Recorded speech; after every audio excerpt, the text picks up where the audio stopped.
નમસ્કાર મિત્રો, આજે અમે રાધનપુર ને વારાઈ જેવા ગામમાં જઈએ છીએ જે અહીંયાથી 100 કિલોમીટર થાય છે અને આજુબાજુના ગામડા થઈને કુલ થઈને આવવા જવાનું 250 કિલોમીટર થાય છે.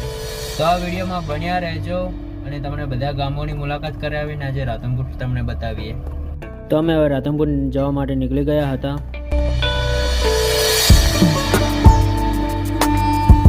આગળ આવે છે મુંડેરાનો ટોલ ટેક્સ. ત્યાં આવવા જવાનું થઈને 200 રૂપિયા કુલ ટોલ ટેક્સ કપાય છે અને એનાથી આગળ થરા આવે છે ટોલ ટેક્સ. તે તમને બતાવવામાં આવશે. વિડીયોમાં બન્યા રહેજો, લોંગ થવાનો છે વિડીયો.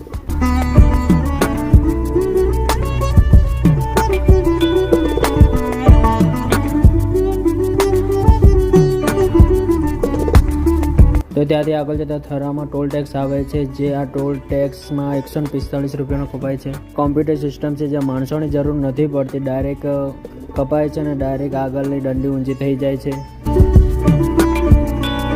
તો ફાઇનલી મિત્રો અમે રાધનપુર પહોંચી જવા આવ્યા છે. તો આ વિડીયોમાં બન્યા રહેજો, લોંગ વિડીયો થવાનો છે. ત્યાંની જમીન અને ત્યાંનું પાણી અને ત્યાં કેવી જમીન છે તે બધું બતાવવામાં આવશે.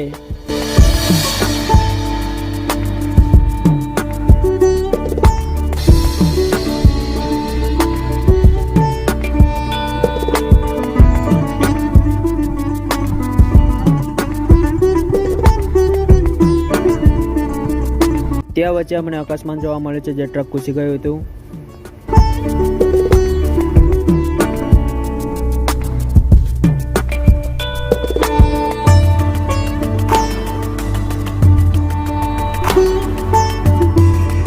ફાઇનલી મિત્રો અમે વારાઈ ગામમાં પહોંચી ગયા છે. ત્યાં દુકાનો છે, ત્યાં અંદર ગળીઓમાં દુકાનો છે અને ત્યાં અંદર અમે ગયા.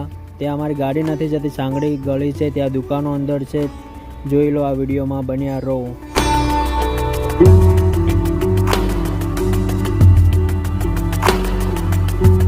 ત્યાંથી અમે રિટર્ન થયા હતા. અહીંયા 15 દિવસ પહેલાં વરસાદ પડ્યો તો પાણી સુકાતું નથી. આ જમીન એવી કડક છે.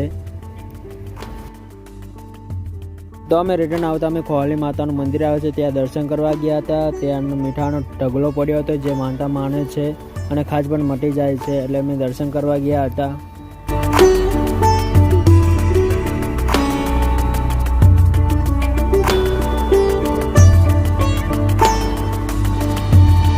તો અમારે રાધનપુર ગામડામાં જવાનું હતું, જે અર્જનસર ને વડનગર છે.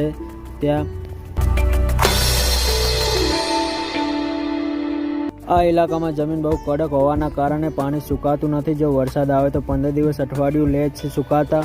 અને આ જમીનમાં મગફળી કે બટાકા વવરાતા નથી. અહીંયા એરંડા અને કપાનો જ ખાલી પાક થાય છે. જોઈ લો તમે.